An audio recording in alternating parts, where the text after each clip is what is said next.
A poor cleaner saw a bucket floating with 2 babies and decided to raise them. But 6 years later, the billionaire parents returned and shocked everyone. The sky still held shades of grey when June finished her shift. She wiped down the last tables at the restaurant, changed out of her uniform into worn-out clothes, and stepped out into the cold, early morning air. Her shoulders ached after 8 hours of work, but the walk home, bordering the river, always eased her fatigue. It was her moment of peace. June was 32 years old, with a life organized in simplicity. A cleaner in 2 different places, a restaurant at night and private homes during the day. She never had much, but she never complained either. Her small one-room apartment, though worn by time, was clean and welcoming. The peeling walls told stories of many previous tenants, but she had made that space her refuge. That morning, the river seemed rougher than usual. A heavy rain had fallen during the night, and the current carried branches and trash. June was following her usual path when something different caught her attention. A faint sound, almost imperceptible over the noise of the water.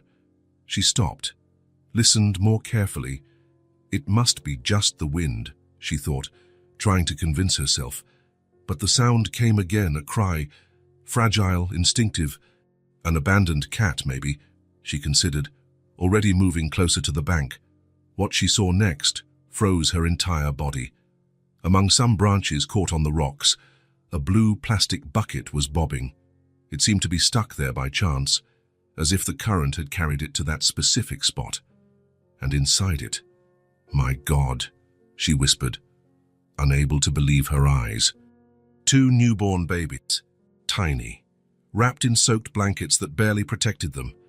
Their little faces were red from crying and the cold, their mouths open in a silent plea for help.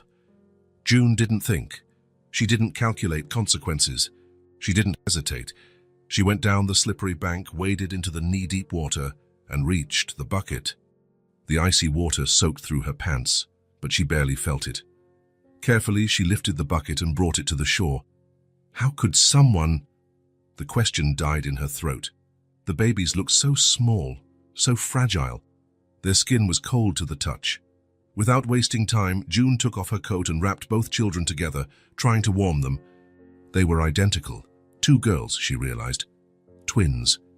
Their eyes were closed. Dark hair stuck to their wet little heads.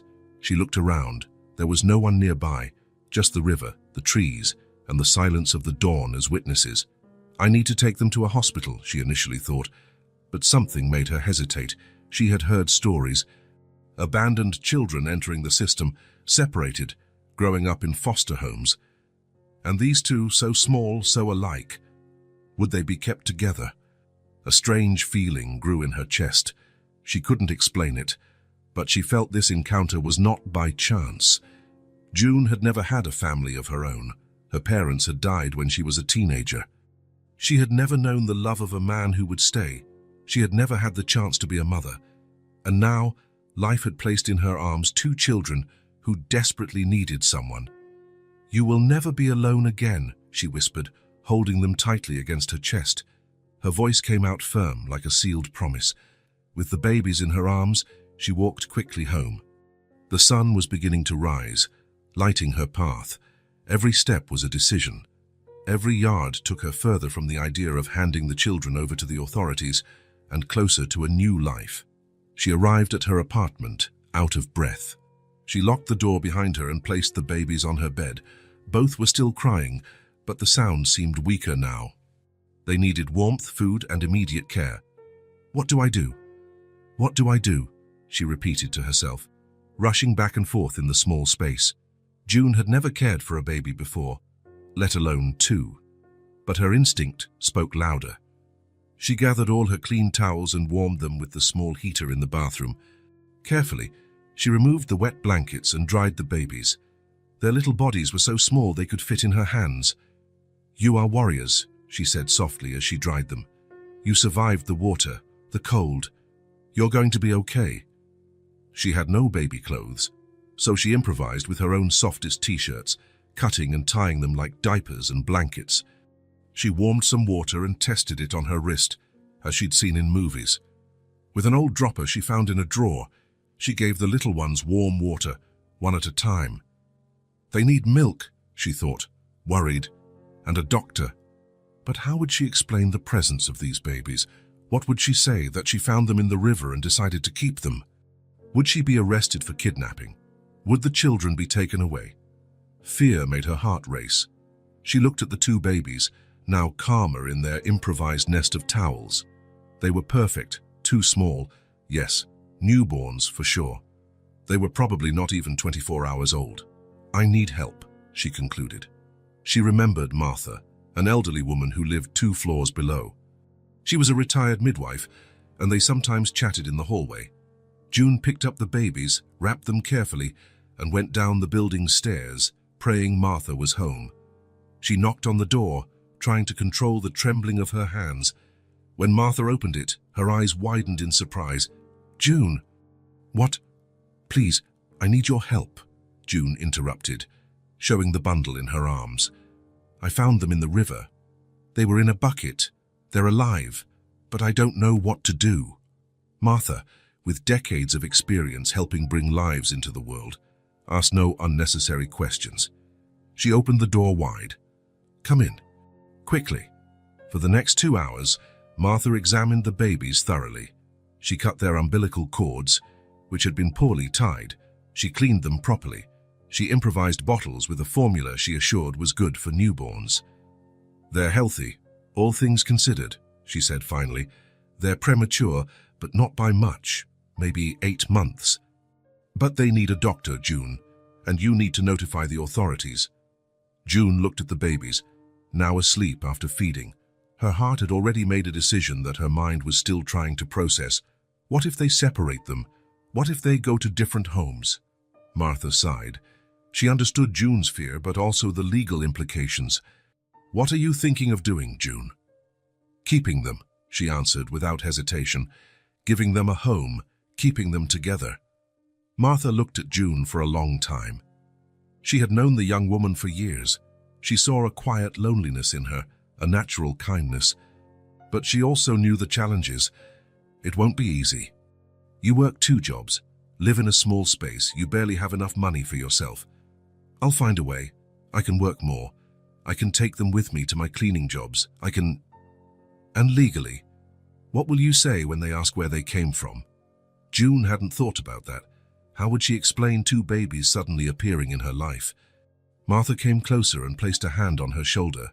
"I have a friend, a social worker. She can help sort this out without the girls being separated, but you have to trust the process, June. What if they take them from me?" "I'll be by your side. We'll explain the situation. You saved their lives, June. That counts for a lot." June looked at the babies again. Something inside her said this was her path, that these children had come into her life for a reason. "All right," she finally agreed.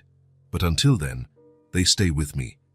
Martha nodded and promised to call her friend that very day. Before June left, she handed her a bag of baby clothes. "They were my granddaughter's. She's grown out of them. It'll help for now." June thanked her, moved by the gesture. She returned to her apartment with the babies and a small glimmer of hope. In the following days, she learned to care for the twins with Martha's help. The social worker, a compassionate woman named Helen, came to visit and started the legal process. After hearing the story and seeing the bucket where the babies were found, Helen promised to help June get temporary custody. "It won't be quick or easy," she warned. "They will investigate, search for the biological parents. You'll need to prove you can care for them properly." June accepted all the terms. She filled out forms, answered questions, and opened her life up for evaluation. Meanwhile, the babies grew, gained weight, and responded to her touch. "They need names," said Martha during one of her visits. June had already thought about it. During sleepless nights, rocking the 2 of them when they cried, names had come to her mind. "Elodie and Mira," she answered with a smile. "Elodie means foreign flowers because she came from an unknown place, and Mira is the one who admires because from the beginning she opens her little eyes and seems to watch everything with curiosity." Martha smiled, approving of the choice. "Say beautiful names for strong girls." As the days passed, June completely reorganized her life. She managed to get leave from one of her jobs, vaguely explaining a family emergency. To the other, she took the babies, hidden in a modified basket. Her employers, an elderly couple, eventually found out, but moved by the story, they allowed her to continue. The small apartment was adapted. June sold some furniture to make space for a simple crib she bought second-hand. Every penny was counted twice before being spent.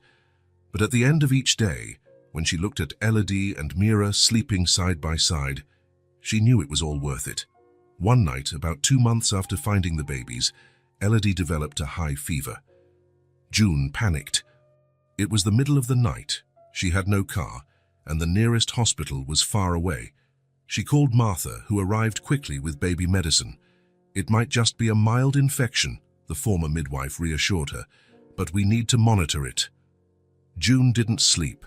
She spent the entire night with Elodie in her arms, taking her temperature every hour, giving the medicine at the exact times, and applying cool compresses to her forehead.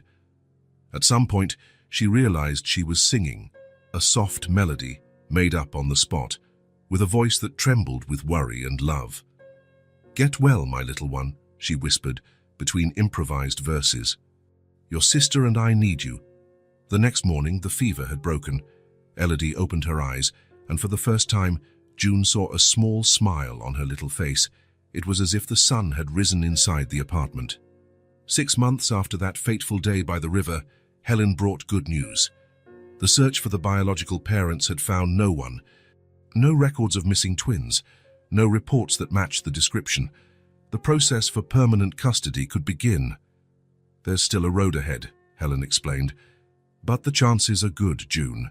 You've proven yourself capable, even with all the difficulties." That night, June put the babies to sleep and sat beside the crib, watching their peaceful breathing. They were hers now, not by blood, but by choice, by love, by destiny. Outside, the river continued its course, indifferent to the transformation it had caused. The waters that had once brought tragedy to 2 small lives had ended up carrying them exactly where they needed to be, in the arms of someone who would give everything for them. June didn't know what the future held. She only knew that as long as she had strength, Elodie and Mira would never know abandonment again, and that, for now, was more than enough.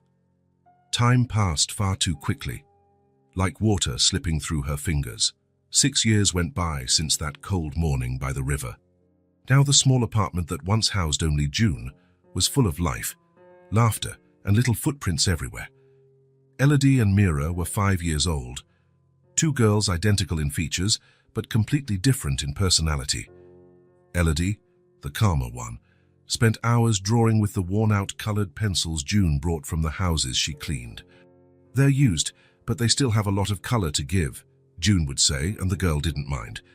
She turned every scribble into a small work of art. Mira, on the other hand, never stood still. She jumped, danced, made up crazy stories, and turned the building's hallway into her private playground. Life was simple, but none of the 3 complained. The closet held mended clothes, some donated by neighbors whose children had grown. June had learned to sew better over the years, a necessity that became a talent. She turned torn pants into shorts, large t-shirts into dresses, and each repaired piece got a small colorful embroidery to hide the patch. "Look, there's a flower on my pants," Mira would say, showing them to her friends from the public school they attended. "My mom made it. She does magic with a needle and thread," Elodie would add, proudly. The twins grew up sheltered from the world, but not lonely. June had decided to homeschool them, partly for fear of questions about the girls' origins, partly because she couldn't fit school schedules into her work routine. With books found in second-hand stores and basic knowledge, she taught the little ones to read, write, and count. "You are so smart," June would say with pride when the girls managed to read a new word or solve an addition problem. June just smiled, hiding her exhaustion. She worked more than ever. Besides the cleaning jobs, she started taking sewing commissions. At night, when the girls were asleep, she would sit under the dim light of a lamp and sew until her eyes burned. Party dresses, clothing alterations, curtains. She accepted any job that came her way. Money was always tight, divided between rent, food, school supplies, and the fund June kept hidden in a cookie tin on top of the closet, for emergencies and for the girls' future, as she told herself. There was always food on the table, but never leftovers. June had learned to work miracles with few ingredients. She turned leftovers into new meals, so delicious the girls never noticed they were eating the same chicken from the day before, now in the form of soup. "Mom, how do you make the food so good?" Mira would ask with her mouth full. "So the secret is the love I put in every pot," June would reply, keeping to herself the secret of the cheap spices they bought at the corner market. Toys were few, but cherished. A rag doll for each, made by June herself. Wooden blocks that a carpenter neighbor had given them. Children's books bought at used book fairs. And the most precious treasure, a box of new colored pencils they got for Christmas from the school principal, who was impressed with Elodie's drawings. The girls never complained about what they didn't have. To them, this life was normal. It was happy. They had a mother who loved them unconditionally, a safe roof over their heads, food on the table, and most importantly, each other. At night, June would tell them stories. Some she read from the few books they had. Others she made up on the spot. Their favorites were stories about twin princesses who had great adventures. The girls didn't realize it, but many of these stories were actually disguised lessons about courage, honesty, and kindness. "Tell the story of the princesses who helped the old lady in the forest again," Mira would ask almost every night. "No, today it's the one about the magic cave," Elodie would protest. June would end up telling both, even if it meant fewer hours of sleep before waking up for another day of work. On a rainy Sunday, the girls were restless. The small apartment seemed even smaller with their pent-up energy. They couldn't go to the park, as they did on sunny weekends. They didn't have a television to distract them. After a whole morning of "Mum, we're bored," June had an idea. "Girls, let's build something magical." She took all the sheets from the closet, some chairs from the kitchen, clothespins, and the only flashlight they had in the house. With the twins' excited help, she stretched the sheets from one end of the living room to the other, securing them to the furniture, creating a large fabric ceiling. She placed pillows and blankets on the floor. "There, our magic tent is almost ready," she announced, to the girls' delight. Elodie ran to get her prettiest drawings, which were hung on the skywalls banks of the tent with tape that was already losing its stickiness. Mira brought the rag dolls and the few stuffed animals they owned. When everything was ready, June turned off the apartment lights and switched on the flashlight inside the tent. The effect was immediate. Shadows danced on the sheet walls, creating a new and mysterious world. "Now, let's pretend we're in an enchanted forest," June suggested, joining in the fun. "Or maybe on another planet." "No, Mum, we're at the bottom of the sea." "Look how the lights look like swimming fish," exclaimed Mira, moving her hands in front of the flashlight to create shadows that really did resemble fish. "I'm a mermaid," Elodie decided, lying on her stomach and pretending to swim. June joined her daughters on the floor, imitating a whale, making funny sounds that drew peals of laughter from the girls. For hours, they forgot about the rain outside, the small apartment, the mended clothes, and the scarce toys. In the magic tent, they were explorers of a limitless world. When evening came, June prepared hot chocolate, a rare luxury saved for special occasions, and the three of them stayed in the tent, now telling deep-sea horror stories, using the flashlight under their chins to create spooky faces. "This is the best day ever," declared Mira, with a chocolate mustache on her upper lip. "Can we do this every rainy day?" asked Elodie, already knowing the answer. "Of course we can," June promised. "Our magic tent will always be here, even when we can't see it." Elodie looked confused. "What do you mean, Mom?" June touched the girl's chest over her heart. "The magic we created today, this good feeling, is kept right here. Whenever you need it, you just have to remember this day." The girls smiled, understanding in their own way. That night, the three of them slept together in the makeshift tent, June in the middle, a daughter on each side. The rain continued outside, but inside that small world of sheets and love, everything was perfect. Life went on with its daily challenges. Bills to pay, shoes that became too small too quickly, occasional illnesses that scared June more than she admitted. But there were also small victories. The girls, good grades in school, a client's compliment on her sewing work, the neighbor who sometimes brought over a cake that was leftover, even though June suspected it was made especially for them. One afternoon, while the girls were playing in the small space between the buildings they called their courtyard, Mrs. Martha, who had helped with the babies years ago, approached June. "June, I wanted to show you this," Martha said, handing her a piece of paper.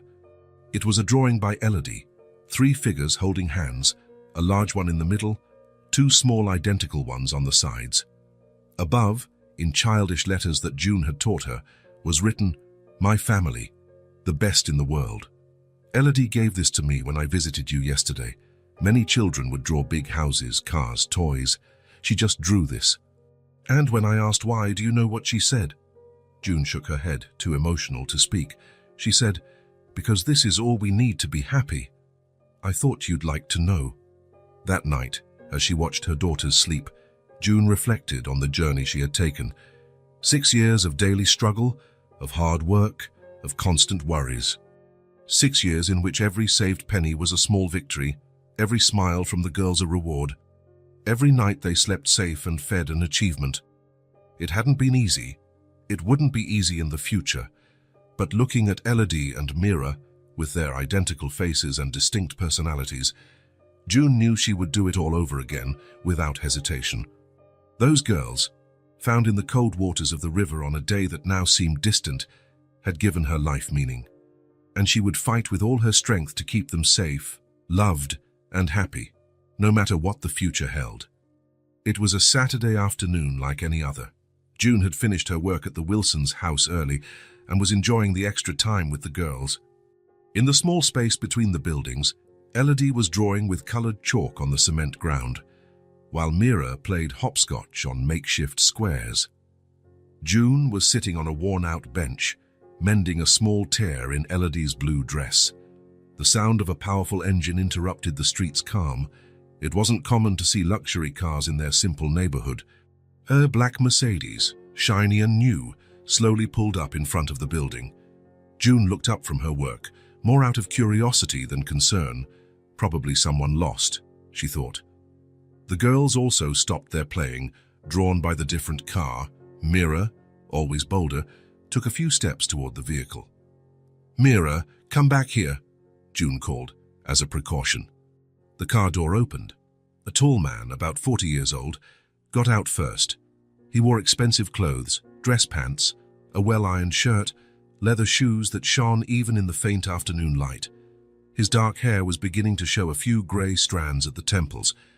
He had an angular face, with strong features that reminded June of someone, but she couldn't place who.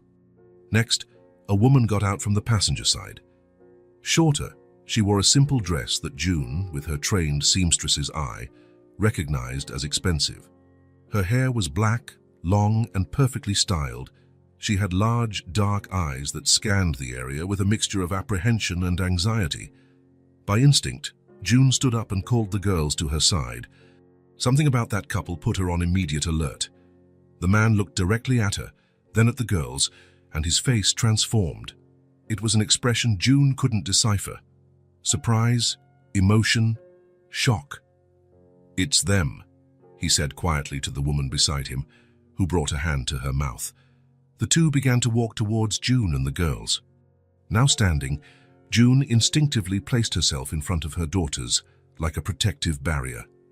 "Hello," the man said, his voice controlled but betraying nervousness. "You must be June." June's blood ran cold. How did they know her name? Who were these people? She squeezed each girl's hand tighter. "Yes, that's me." "Who are you?" The man looked at the woman, who now had tears in her eyes, and then back at June. "My name is Silas. This is my wife, Marianne.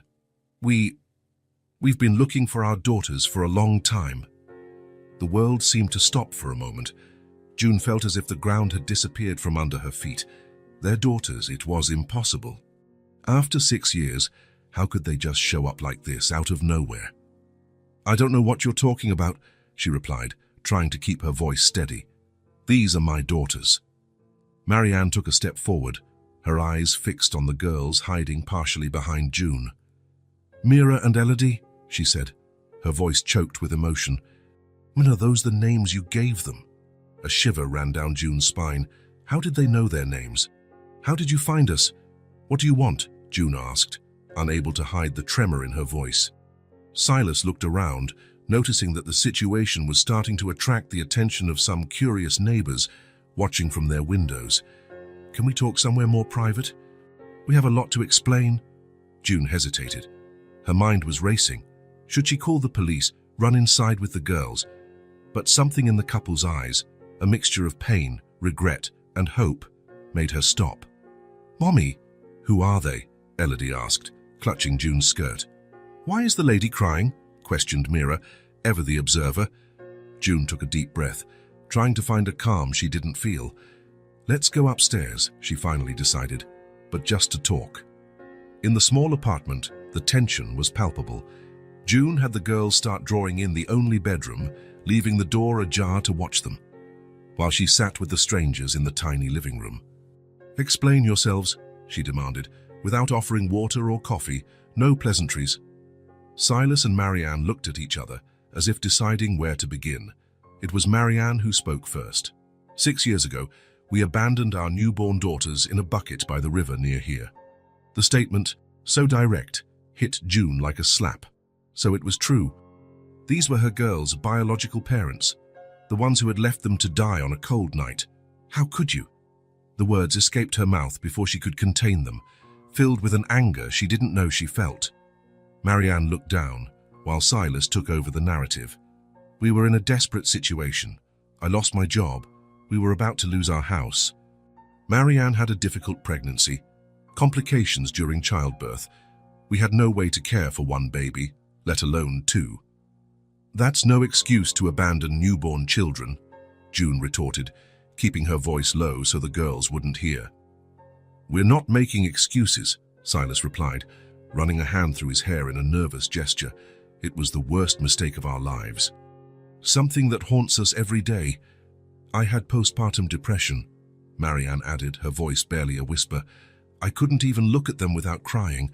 We thought they would be better off somewhere else, that someone would find them quickly. And what if no one had found them?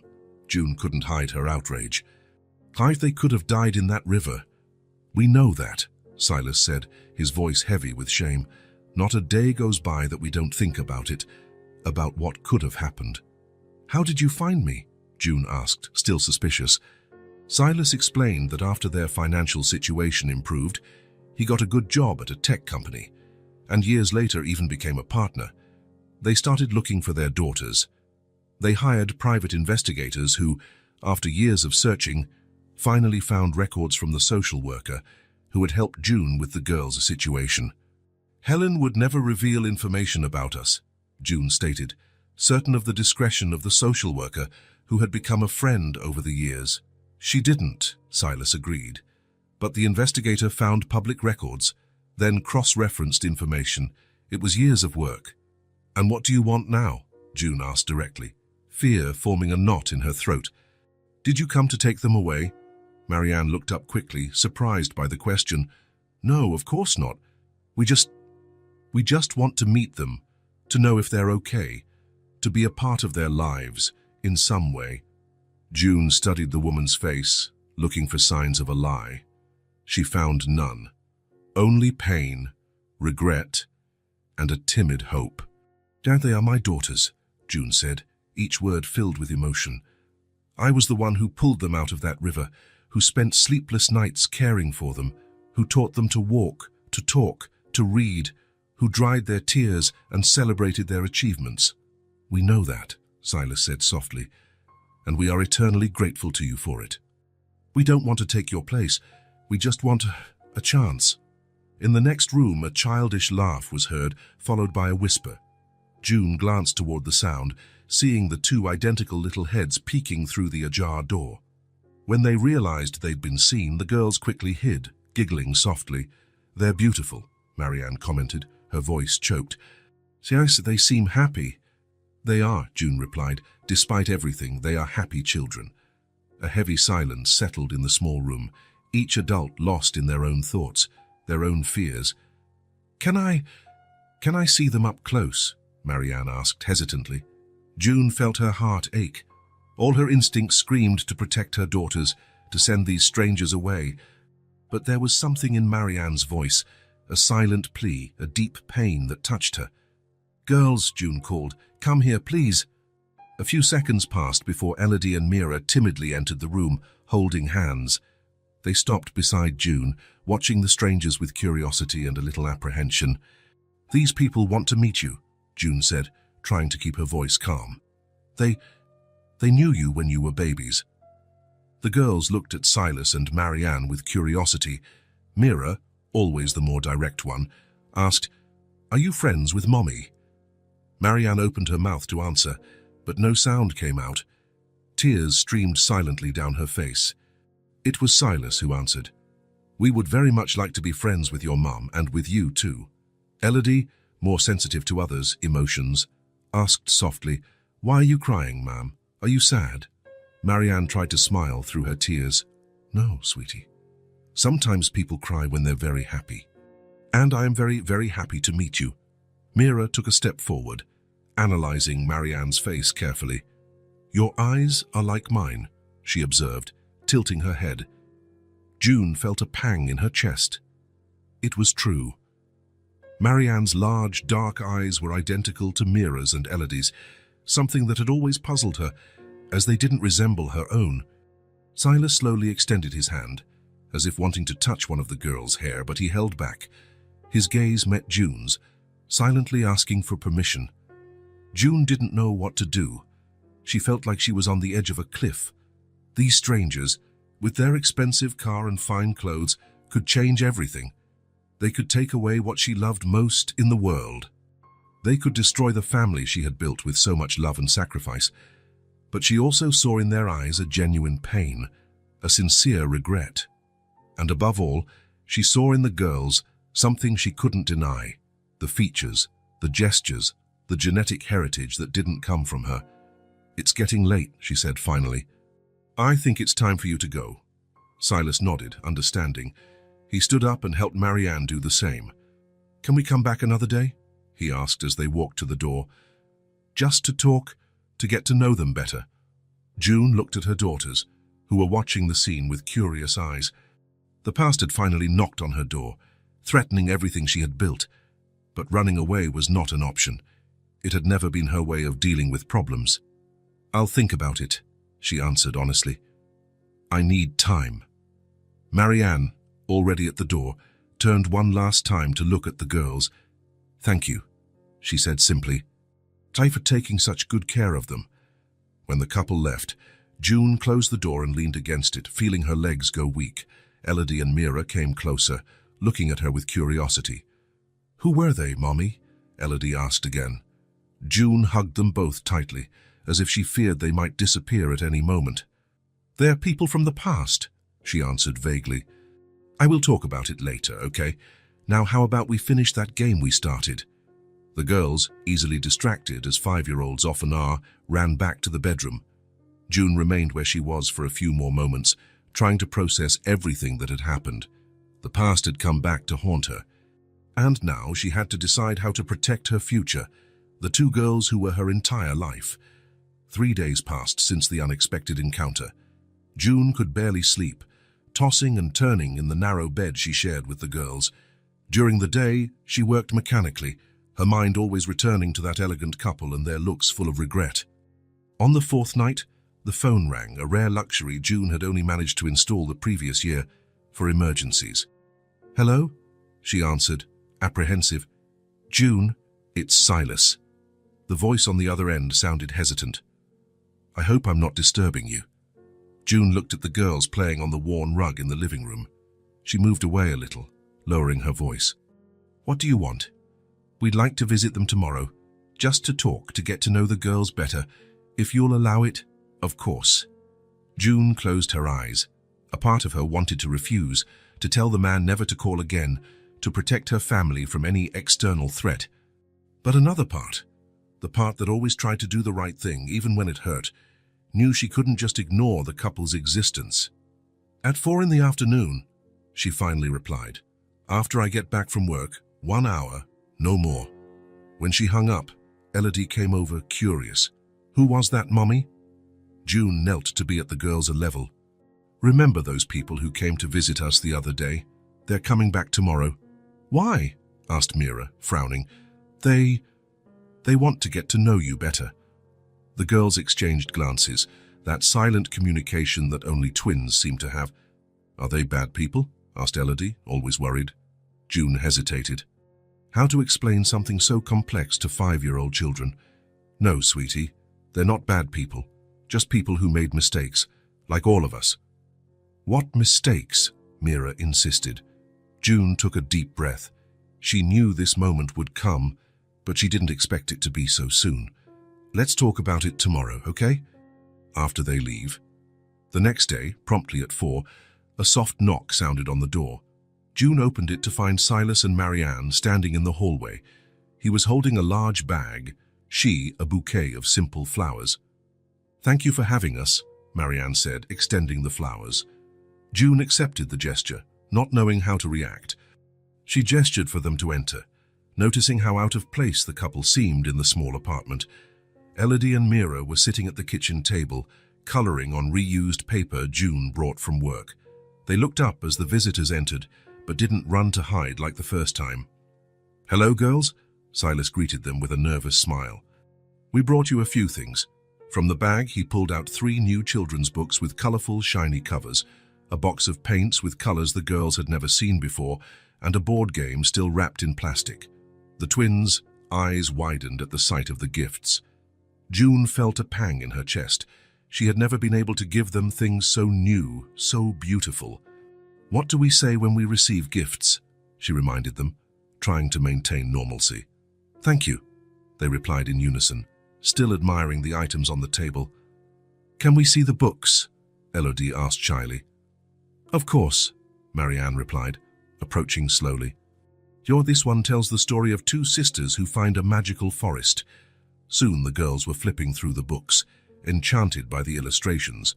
Silas sat nearby, watching them with a look that mixed fascination and pain. June remained standing, like a sentinel, ready to intervene at the slightest sign of discomfort. As can you read?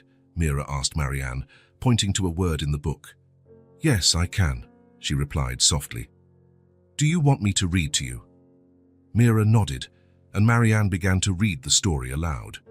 Her voice was melodious, full of inflections that captured the girls' attention. June watched, torn between jealousy and admiration for the way Marianne interacted with her daughters. Silas took the opportunity to approach June. They are incredible, he commented in a low voice. You've done a wonderful job. I did what any mother would do, June replied, still on the defensive. No, June, not everyone would have the courage to do what you did, to take in 2 unknown children and give them so much love. June didn't answer. His words seemed sincere, but she still didn't fully trust his intentions. How did your lives get better? She asked directly. You mentioned you were struggling when you abandoned the girls, Silas sighed, his gaze momentarily lost in painful memories. And I worked at a tech company that went bankrupt. After months of unemployment, I got a basic job at another company in the sector. It was minimum wage, but I took it. I worked hard, did overtime, learned new skills. Over time, I was promoted. 3 years ago, I became a junior partner. June absorbed the information in silence. It was a story of overcoming adversity, but one that didn't erase the abandonment. And why did you only start looking for the girls now, after 6 years? We tried before, Silas answered, with a sincere look. We started looking when our situation improved, about 4 years ago. But we had no leads. We didn't know if anyone had found the babies, if they were alive. His voice broke on the last word. We hired investigators, but without success, until one of them found records of 2 twins informally adopted in the region near the river. It took years of work to get to you. June looked at the girls, now completely engrossed in the story Marianne was reading. Mira had already moved closer, almost touching the woman's arm to see the illustrations better. What do you really want? She finally asked, looking Silas in the eye. We just want to be part of their lives, in some way, he replied. We don't intend to take them from you, June. We know you are their mother in every way that matters. The hour passed quickly. When June announced it was time for them to leave, the girls seemed genuinely disappointed. "Are you coming back?" Elodie asked. "If your mother allows it," Silas replied, looking at June. After they left, June sat down with the girls. It was time to explain, as best she could, who those people were. "I'm Elodie, Mira. Remember how I always told you I found you when you were tiny babies, in the river, inside a bucket?" They nodded. It was a story they knew well, their origin story, told like a fairy tale where June was the hero who saved them. "Well, before you were in that bucket, you were in a woman's belly. That woman is Marianne." Their little faces scrunched up in confusion. "Like in a belly?" Mira asked. June explained as simply as possible how babies grow in mothers' bellies before they are born. The girls listened, fascinated and confused at the same time. "So, is Marianne our mother too?" Elodie asked, trying to understand. "She is the mother who gave birth to you," June explained, choosing her words carefully. "I am the mother who has taken care of you since you were babies." "And the man?" asked Mira. "Silas is... He helped bring you into the world. He and Marianne are married. Why did they leave us in the river?" Mira's direct question hit June like an arrow. "They were going through very hard times," she answered, feeling she owed the girls some honesty, even while protecting them from the full truth. "They couldn't take care of you back then. They made a very wrong choice, but it seems they regret it now." "They're nice," Elodie commented. "They brought pretty books." "Yes, they are," June agreed, swallowing the lump in her throat.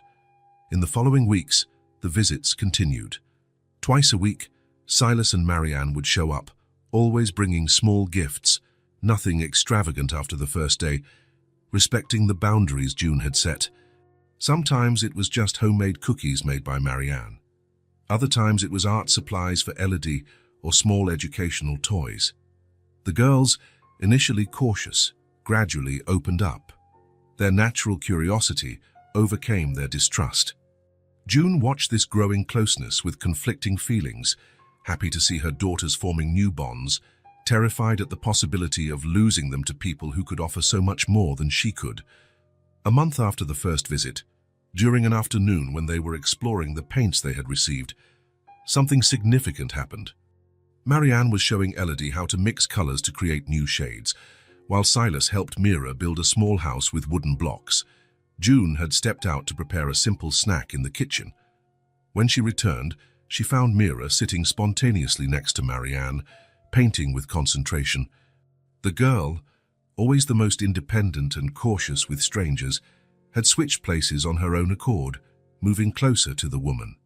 June stopped at the door, watching how Mira stretched her neck to see better what Marianne was doing, how she imitated her gestures when mixing the paints. It was a simple scene but heavy with meaning, a small opening, a nascent trust. June felt her heart ache, but she didn't interrupt the moment. At the end of that visit, Silas made a request that June had been dreading.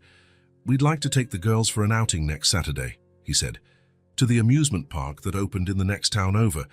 If you agree, of course." June hesitated. It would be the first time the girls went out alone with them. "I'll go with you," she stated, not as a question but as a condition. "Of course," Silas replied quickly. "We wouldn't expect anything else." But on Saturday morning, when Silas called to confirm, June had a high fever. A bad flu had knocked her down during the night. "We can postpone," Silas offered over the phone. June could hear the disappointment in his voice, and she knew the girls would be disappointed too. They had been talking about the outing all week. "No," she decided after a few moments of hesitation. "You can go, but bring them back before dark." "Are you sure?" "I'm sure," she replied, surprising herself with the decision. "They're excited, and I trust you'll take good care of them." It was the first time she had admitted it, that she trusted them, even if just a little. The day passed slowly for June, lying in bed with a fever, imagining what the girls were doing. When she finally heard the car pull up in front of the building, it was late afternoon. She got up, still weak, and went to the window. She saw Silas helping the girls out of the car. Both were carrying colorful balloons and small stuffed toys. Their faces shone with joy. Marianne followed them, carrying a bag that seemed to contain more souvenirs from the trip. The four of them formed an almost perfect picture of a happy family. June felt a pain that had nothing to do with her fever. When they entered the apartment, the girls ran to her, talking at the same time, eager to share every detail of their adventure. "Mommy, it was amazing. We rode the Ferris wheel. I won this unicorn in a ring toss game. We ate blue cotton candy. Silas took me on the little roller coaster twice." June smiled, absorbing their happiness, trying to ignore the pang of jealousy at hearing the name Silas pronounced with such familiarity. "I'm glad you had fun, my loves," she said, kissing their foreheads. "Now, why don't you go put away your new toys while I talk to Silas and Marianne?" When the girls left, June turned to the couple. "Thank you for taking good care of them." "It was a pleasure," Marianne replied, smiling. "They are wonderful children, so curious and polite." "How are you feeling?" Silas asked, noticing June's paleness. "Better," she lied. "The fever went down.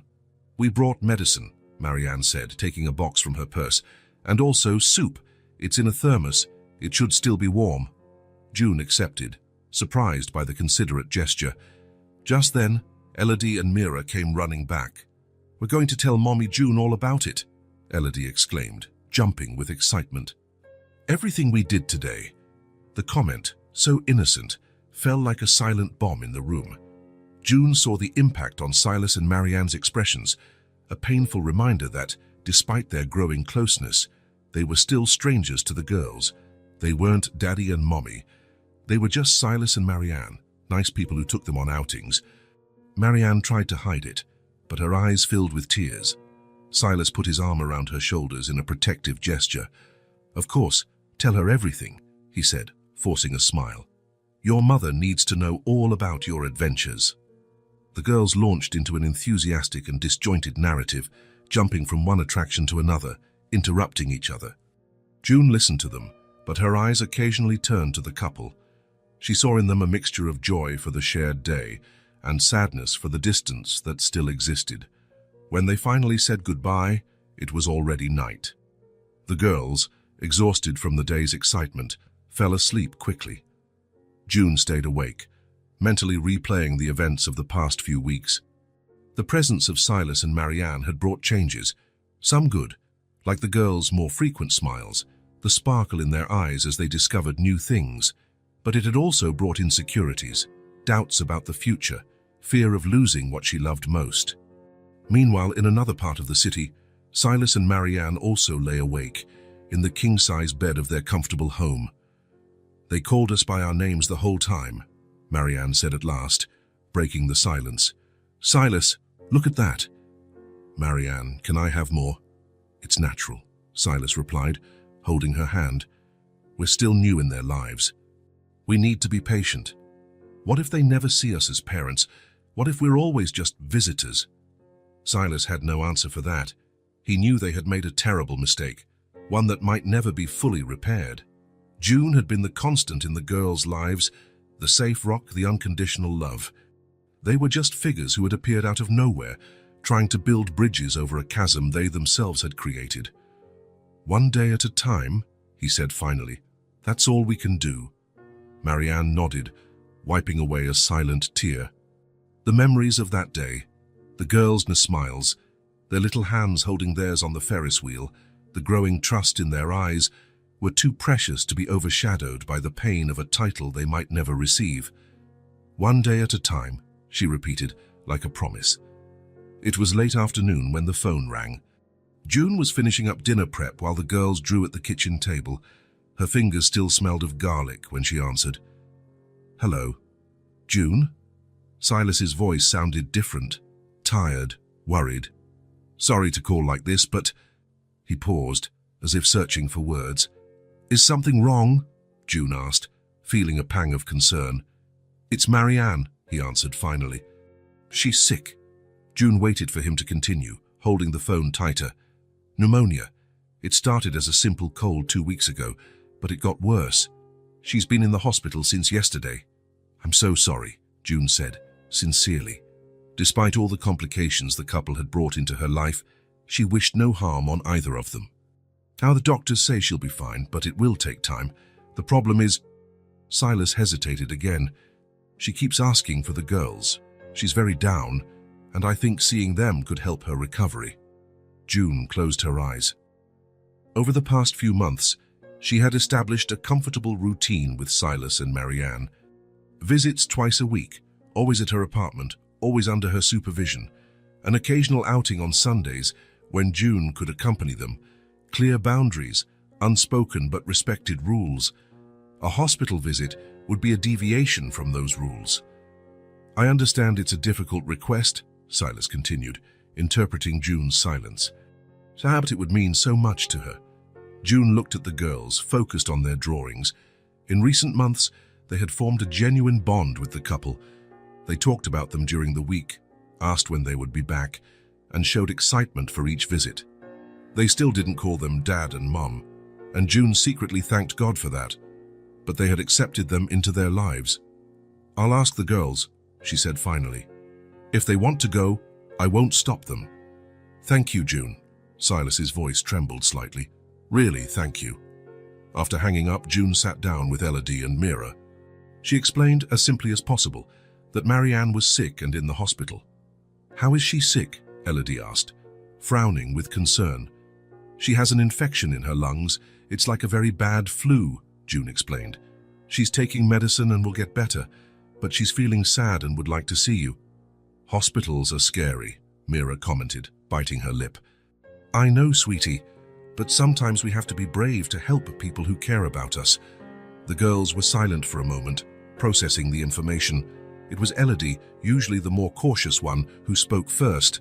"I want to see Marianne. She must be feeling lonely." Mira nodded in agreement. "We can make drawings to make her happy," she added. June felt a mix of pride and nostalgia. Her girls were growing up, developing empathy, caring about others. It was exactly what she had always wanted for them, even if the situation was complicated.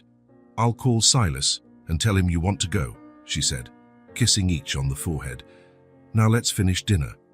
The next morning, Silas came to pick them up. He looked worn out, with deep dark circles under his eyes, but he smiled when he saw the girls with colorful drawings in their hands. "We made get-well cards for Marianne," Mira explained, showing hers. A bright rainbow covered almost the entire page. "She's going to love them," Silas replied, his voice thick with emotion. June had decided to go with them. As much as she trusted Silas, she didn't feel comfortable letting the girls go to a hospital alone. The ride was quiet, each lost in their own thoughts. At the hospital, the smell of disinfectant and the sterile environment made the girls quieter than usual. They held June's hands tightly as they walked down the white hallway. Silas led the way, guiding them to the private room. "I prepared Marianne for the visit," he said before they went in. "She's thinner and paler, but don't be alarmed. She's getting better."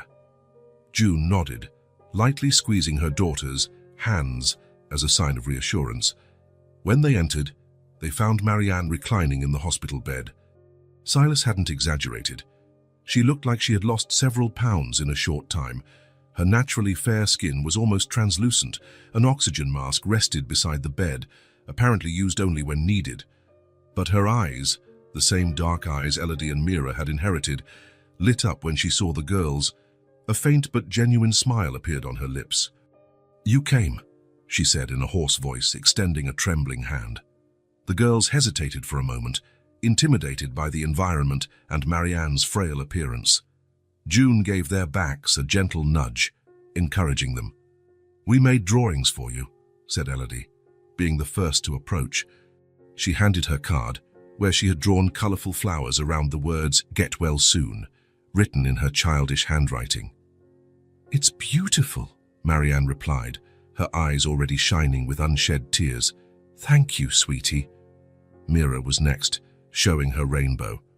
"I put all the colors because you like to paint with us," she explained.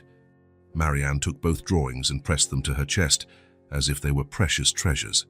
"They're the most beautiful gifts I've ever received," she said, unable to hold back a tear that slid down her pale face. Silas came over, placing a chair next to the bed for the girls to sit. June stood a little back, giving them space for the moment, but always watchful. For the next half hour, the girls told Marianne about their days, the drawings they had made. the new book June was reading to them before bed. They spoke with enthusiasm, as if wanting to fill the sterile room with color and life. Marianne listened to everything with a smile on her face, occasionally asking a question or making a comment. Despite her evident weakness, her eyes remained alert, absorbing every word, every gesture from the girls. "Are you going to get better soon?" Mira asked, after a moment of silence. "I will," Marianne replied, reaching out to lightly touch the girl's hair. "Especially now that I've had a visit from you. It's given me the strength to get better quickly." June noticed the girls were starting to get restless. It was hard for 5-year-olds to stay still for long in such a restrictive environment. "I think it's time for us to go," she said softly. "Marianne needs to rest." The girls nodded, understanding. They said their goodbyes with shy kisses on Marianne's cheeks, who hugged them for as long as her strength allowed. "Thank you for coming," she said, looking not just at the girls, but at June as well. "It meant so much to me." June just nodded, feeling strangely touched by the sincerity in Marianne's words. Silas walked them to the car, helped settle the girls, and promised to come back soon to pick them up for another outing, as soon as Marianne was better. The twins waved excitedly as the car drove away. "He seemed sad," Elodie commented, ever perceptive. "It's hard when someone we love is sick," June replied, looking in the rearview mirror. "But you helped a lot today. I'm sure Marianne was very happy with your visit." When Silas returned to the hospital, he found Marianne still holding the drawings. Her face was tear-streaked, but there was a different calm in her expression. "They're wonderful," she said, as he sat beside her. "So sweet, so perfect." Silas took her hand, agreeing silently. "Do you think they'll ever call me Mum?" Marianne asked, her voice almost a whisper. "If I could go back in time, I wouldn't have abandoned them. It was the biggest mistake of my life." The tears returned, more intense now. Silas gently wiped them away with his thumb. "Be patient," he said, his voice soft but firm. "It's a start. They came today, they were happy to see you. The rest will come with time." Marianne nodded, closing her eyes for a moment. The weight of regret, 6 years of guilt and searching, seemed lighter in that instant. It hadn't disappeared, and perhaps it never would completely. But the girls' visit, their genuine smiles, their drawings made especially for her, were small steps toward healing. "You're right," Silas agreed, squeezing her hand. "We can't change the past. But the future is still being written." Marianne looked again at the drawings in her lap. Little works of art created by hands she had helped bring into the world but had not helped raise. Hands that, despite everything, had offered her a gift. Not just the colorful cards, but something far more valuable. A second chance. 3 weeks passed since the hospital visit. Marianne was recovering at home, still weak but getting better each day. The visits continued, now at Silas and Marianne's house, a spacious residence in a tree-lined neighborhood that made June's small apartment seem even more cramped in comparison. June allowed the girls to go on Sundays, always with her present. She watched with conflicting feelings as Elodie and Mira explored the large rooms, the garden with swings, the living room filled with books.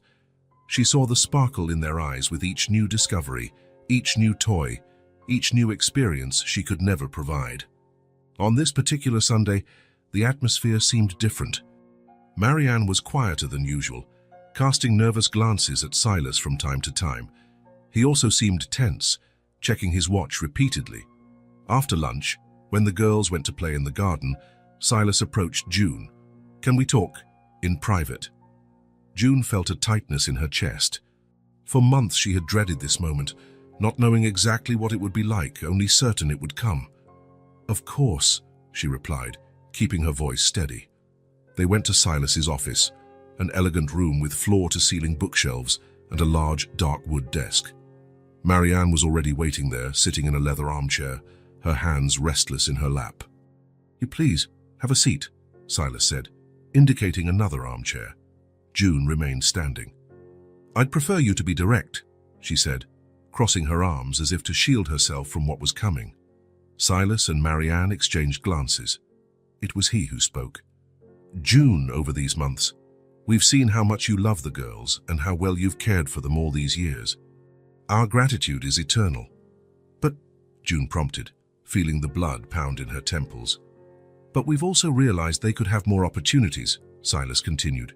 Better schools, extracurricular activities, travel, a room of their own for each of them. They don't need luxury to be happy, June interrupted, her voice louder than she intended.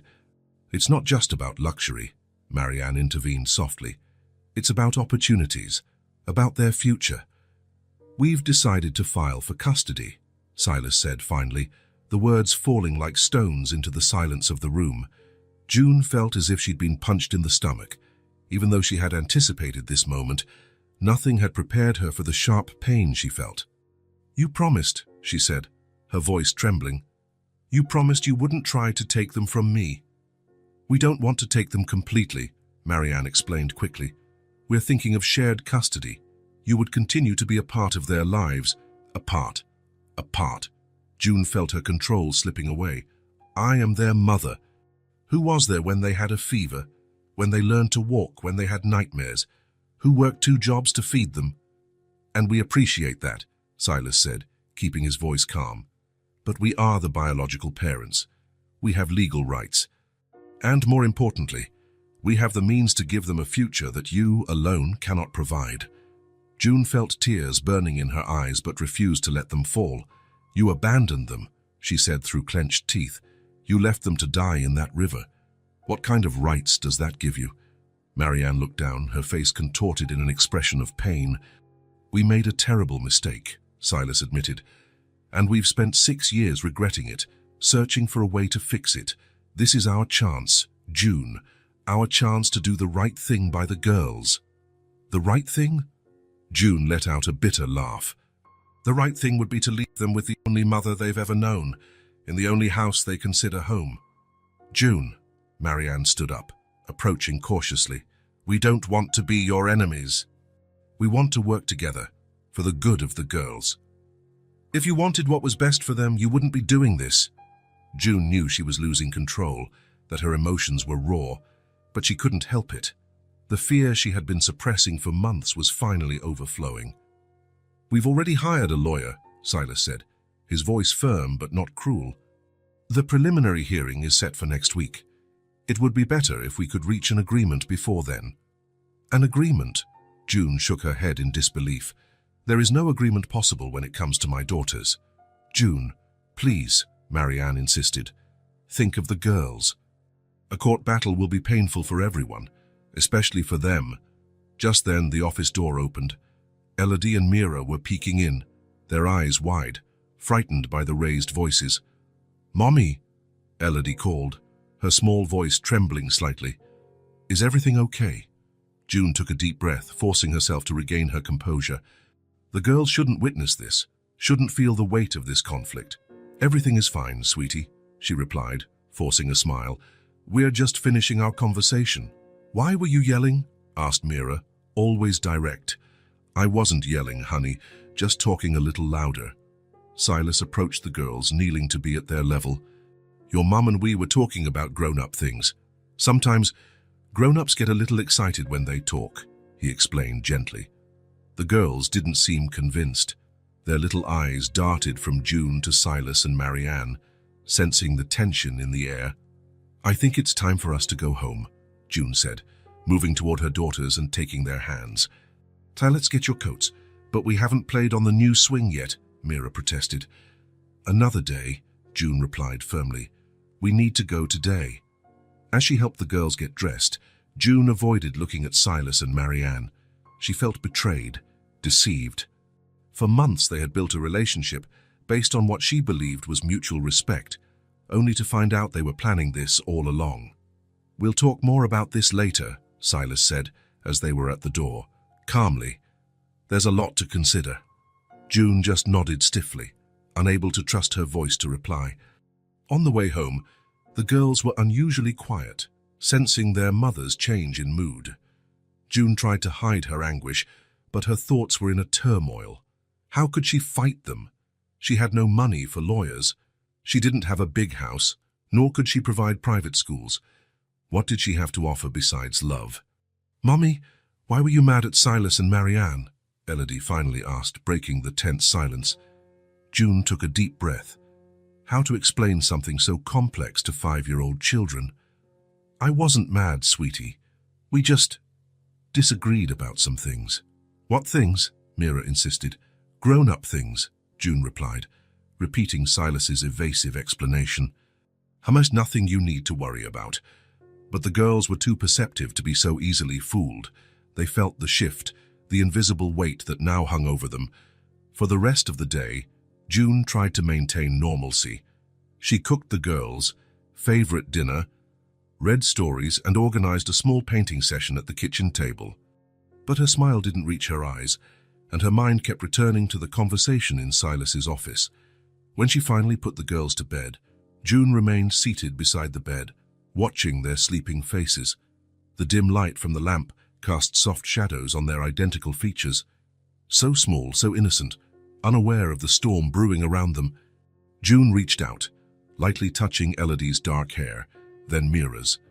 She memorized every detail, every curve of their faces, as if trying to burn the image into her soul, as if this could be the last night she would see them like this, under her roof, in her bed. The tears she had held back all afternoon finally came, silent, streaming down her face. She didn't wipe them away.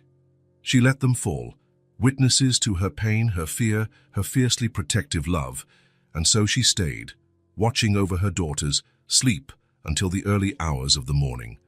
When exhaustion finally overcame her, she fell asleep right there, sitting, one hand still resting protectively on the blanket that covered her girls. The next day, she had a decision to make, and for the first time in 6 years, she didn't know if she would be strong enough to protect what she loved most in the world. The family court building was intimidating. Long hallways, heavy doors, muffled voices discussing destinies. June clutched the plastic folder to her chest like a shield. Inside it, 6 years of memories hastily organized, photos, drawings, small notebooks with notes of progress and special moments. Helen, the social worker who had helped her legalize the girls' situation years ago, was by her side. She wasn't a lawyer, but she knew the system well and had offered to support her.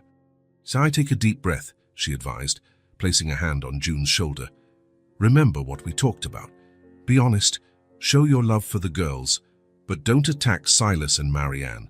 It will only hurt your case." June nodded, unable to speak. For the past few days, she had oscillated between anger, fear, and a fierce determination. Now, standing in that cold hallway, she felt small, fragile, inadequate. Elodie and Mira were in a special room with a court psychologist. June had explained to them, as gently as possible, that a judge would talk to everyone to decide what their lives would be like from now on. The girls seemed confused, but not scared. They were still too young to fully understand what was at stake. Across the hall, Silas and Marianne were talking in low voices with their lawyer, a middle-aged man in an impeccable suit with a leather briefcase that looked like it cost more than a month of June's rent. They avoided looking in her direction, perhaps out of guilt, perhaps as a strategy. Case number 47293, custody of minors Elodie and Mira Thompson, an officer announced, opening the courtroom door. Judge Fleming was a man of about 60, with grey hair and sharp eyes behind thin-rimmed glasses. His face had expression lines that suggested both severity and compassion, someone who had seen it all in his career but still cared. "This is a preliminary hearing to determine custody arrangements," he began, after the formal introductions. "I understand we have a rather unusual situation here." Silas and Marianne's lawyer spoke first, presenting the case with professional eloquence. He explained how the couple had made a terrible error in judgment in a moment of extreme desperation, how they had spent years searching for their daughters, and how they now had the means to offer a stable home, quality education, and financial security.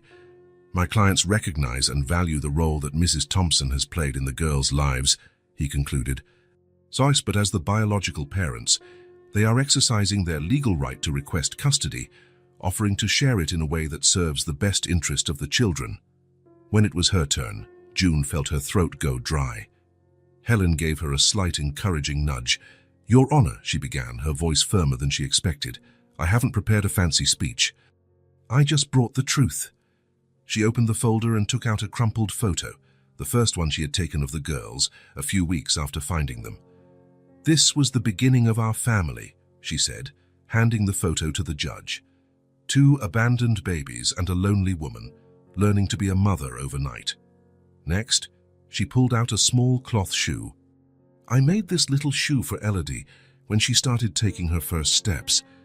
I didn't have money to buy new shoes every 2 months, so I learned to make them."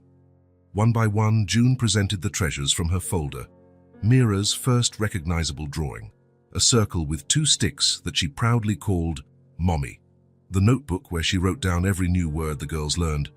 Photos of simple but love-filled birthdays. The prescription from the time Elodie had pneumonia, and June spent 3 sleepless nights applying cool compresses to bring down the fever. "I can't offer them a big house or trips abroad," she continued, now with tears in her eyes but still controlled. "I can't afford private schools or piano lessons, but I can offer, and have always offered, all the love that exists in me. I was there for every fever, every nightmare, every smile, every achievement." The judge listened attentively, examining each item June presented. "Ms. Thompson," he interrupted gently, "no one in this room questions your love for the girls or your dedication as a mother. The question is, what would be best for Elodie and Mira now, considering all factors?" "What's best for them is to stay with the only mother they've ever known," June replied, her voice firm again. "What's best is not to tear them away from the only home they've ever had. What's best is to respect the bond we have built." The judge asked a few more questions to both parties, while consulting the reports prepared by the social workers and psychologists. After nearly 2 hours, he called for a recess. "I would like to speak with the girls now," he announced. "In private." June felt her heart sink. Her daughters, so small, facing a stranger alone who would decide their future. "They'll be fine," Helen whispered, squeezing her hand. "The psychologist will be present. Judge Fleming is known for being kind to children." The next 20 minutes were the longest of June's life. Sitting on the hard bench in the hallway, she watched the closed door of the judge's chambers, imagining what her daughters were saying, fearing they wouldn't understand the importance of their words. When they were finally called back in, June noticed the judge had a different expression, softer, almost moved. The girls had already been taken back to the special room with the psychologist. "I had a very enlightening conversation with Elodie and Mira," the judge began. "They are exceptionally articulate children for their age, and surprisingly candid." He paused, looking directly at the 3 adults before him. "I asked them who they would like to live with. Do you know what they answered?" They said, in unison, as if they had rehearsed it. "We want to stay with Mommy, June. But we like seeing the others too." June felt a wave of relief so intense it nearly knocked her out of her chair. Beside her, she heard Marianne suppress a sob. "When I asked why they wanted to stay with Ms. Thompson," the judge continued, "Mira said something very simple but profound, because she was always there. And Elodie added, 'She's our real mommy.'" The judge closed the folder in front of him and steepled his fingers. "In these cases, I have to consider many factors: biological ties, stability, financial resources, emotional bonds. But the emotional well-being of the children always comes first." He looked at Silas and Marianne. "Mr. and Mrs. Laurent, it is undeniable that you have more financial resources and can offer certain opportunities that Ms. Thompson cannot. It is also undeniable that you are the biological parents and have legal rights, but—" He turned to June. "The bond that Mrs. Thompson has built with these children over 6 years of constant dedication cannot be ignored or underestimated. This is the only home they have known, the only mother they have had." The judge took a deep breath before continuing. "My decision is to grant primary custody to Miss Thompson, with extensive and regular visitation rights for Mr. and Mrs. Laurent. The visits can evolve to overnights and longer periods as the girls feel comfortable. Re-evaluation in 6 months." June closed her eyes, letting tears of relief finally fall. Helen squeezed her shoulder in silent congratulations. Across the room, Marianne was crying silently, her face hidden in her hands. Silas, beside her, seemed to be wrestling with conflicting emotions, disappointment, and something that looked almost like relief. "I would like to add," the judge continued, "that I rarely see children so well adjusted in cases like this. That is a testament to the upbringing they have received. Miss Thompson, my congratulations." After the hearing, June reunited with the girls in the waiting room. She hugged them tightly, with no words to express the whirlwind of emotions she felt. "Can we go home now?" Elodie asked, tired after the long day. "Yes, my love, we're going home." As they headed for the exit, Silas and Marianne approached timidly. "June," Silas called hesitantly. "Can we talk for a moment?" She nodded, asking Helen to take the girls to the car. "The judge made the right decision," Silas said, surprising her. "We saw it on the girls' faces when they talked about you. That sparkle in their eyes, that unconditional love. We want to apologize," Marianne added, wiping her tears, "for everything, for the abandonment 6 years ago, and for trying to take them from you now." June didn't know how to respond. She had prepared for a continued battle, not a surrender. "We'd like to propose something," Silas continued. "Always not as compensation, because we know nothing could make up for what we did, but as a gesture of recognition and gratitude. We bought a house," he explained, "on the same street as ours, 3 bedrooms, a garden, near a good public school. We would like the 3 of you to live there, no rent, no mortgage. The house would be put in your name." June blinked, incredulous. "And there's more," Marianne added. "Silas has a design firm. We need someone with a talent for sewing and handicrafts. The salary is good, with flexible hours, so you can be with the girls after school." "Why?" was all June could ask. "Because it's the right thing to do," Silas replied simply. "Because our daughters deserve to have all of us in their lives, working together, not as adversaries. And because you deserve it," Marianne completed. "For all the love you gave when we couldn't." June looked at the couple before her. The resentment she had cultivated over the past weeks began to dissipate, not completely, but enough to glimpse a different future than the one she had imagined. "I'll think about the offer," she said finally. "For the girls." In the following weeks, June visited the house, spacious, bright, with a room for each girl and a garden where they could play. She visited Silas's company and realized the job offer was genuine, not just charity. Slowly, a new dynamic began to form between the 3 adults. They weren't friends, but they weren't enemies either. They were united by something stronger than their differences. The love for 2 girls who, by chance or destiny, belonged to all of them in different ways. 2 months after the hearing, June and the girls moved into the new house. Elodie and Mira ran through the rooms, amazed by the space, delighted to have their own rooms for the first time. "I like it here," declared Mira, looking out her bedroom window at the flowering garden. "And we can visit Silas and Marianne whenever we want, right?" "Yes," June replied, smiling. They live very close now. That night, after putting the girls to bed, June sat on the porch of her new house. The night air was fresh, full of possibilities. The path to get there had been long and painful, marked by loss and encounters, tears and laughter, fear and hope. She looked up at the starry sky, thinking how unpredictable life could be, how an encounter by a river could change everything, how love, in its many forms, could heal even the deepest wounds. She didn't know what the future held for her unconventional family. She only knew that, together, she, Silas, Marianne, and above all, Elodie and Mira, they would find a way. 6 months passed since the move to the new house. Autumn painted the neighborhood trees in shades of gold and red, and a cool breeze stirred the curtains June had sewn for the windows. Life had found a new rhythm, different, but surprisingly harmonious.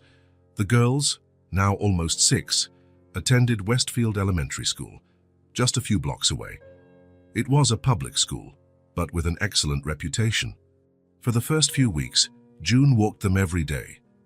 But soon they adapted and gained the confidence to go on their own, always under June's watchful eye, who observed them from the corner until they entered the gate.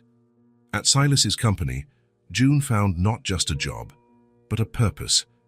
Her talent with needle and thread, honed by years of necessity, proved valuable in the design department.